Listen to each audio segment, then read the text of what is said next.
Digital ব্যাংকের licence দিতে শিগগিরই আবেদন চাইবে বাংলাদেশ ব্যাংক। ব্যাংকটি খুলতে লাগবে কমপক্ষে ৩০০ কোটি টাকা।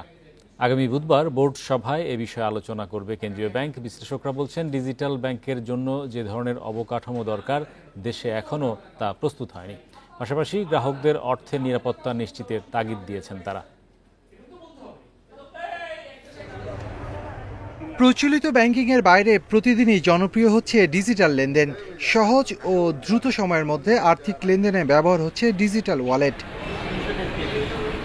এমন বাস্তবতায় বাংলাদেশ ব্যাংক নতুন করে ডিজিটাল ব্যাংকের লাইসেন্স দেওয়ার পরিকল্পনা করছে। এর জন্য ডিজিটাল ব্যাংকের ন্যূনতম পরিশোধিত মূলধনের সীমা বাড়িয়ে ৩০০ কোটি টাকা করা হয়েছে, যা আগে ছিল ১২৫ কোটি টাকা। বাংলাদেশ ব্যাংক বলছে, লাইসেন্স দেওয়ার প্রক্রিয়া যাতে রাজনৈতিকভাবে প্রভাবিত হতে না পারে, সেজন্য এর প্রতিটি ধাপ স্বচ্ছতার ভিত্তিতে করা হবে।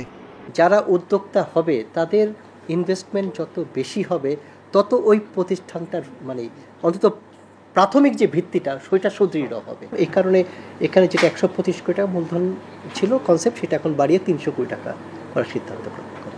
ডিজিটাল ব্যাংকের লাইসেন্স দেওয়া হবে ১৯৯১ সালের ব্যাংক কোম্পানি আইনের আওতায়, আর পেমেন্ট সার্ভিস পরিচালিত হবে ২০১৪ সালের Bangladesh payment and settlement system রেগুলেশনের অধীনে। বিশ্লেষকরা বলছেন, অর্থের নিরাপত্তা নিশ্চিতে দরকার নিয়ন্ত্রক সংস্থার কঠোর নজরদারি। আস্থা ফিরিয়ে আনার জন্য ডেফিনেটলি এগুলোর ব্যাপারে নজরদারি যেরকম বাড়াতে হবে, অ্যাপসগুলো যেগুলো ইউজ করা হবে, যে সমস্ত ডিজিটাল টেকনিকগুলো ইউজ করা হবে, সেগুলো যাতে ভেরিফাইড হয় এবং সেগুলো যাতে সঠিকভাবে চলে, সেগুলো যাতে চ্যালেঞ্জ কম থাকে, রিস্ক কম থাকে, সেগুলোর দিকেও নজর রাখতে হবে। কতটুকু সাকসেসফুল হবে সে ব্যাপারে সন্দেহ এবং চ্যালেঞ্জ দুইটাই তো আছে। ডিজিটাল ব্যাংকগুলো শাখা ছাড়াই শুধু অ্যাপ, ভার্চুয়াল কার্ড ও কিউআর কার্ড সহ নানা মাধ্যমে সেবা দেবে গ্রাহকদের।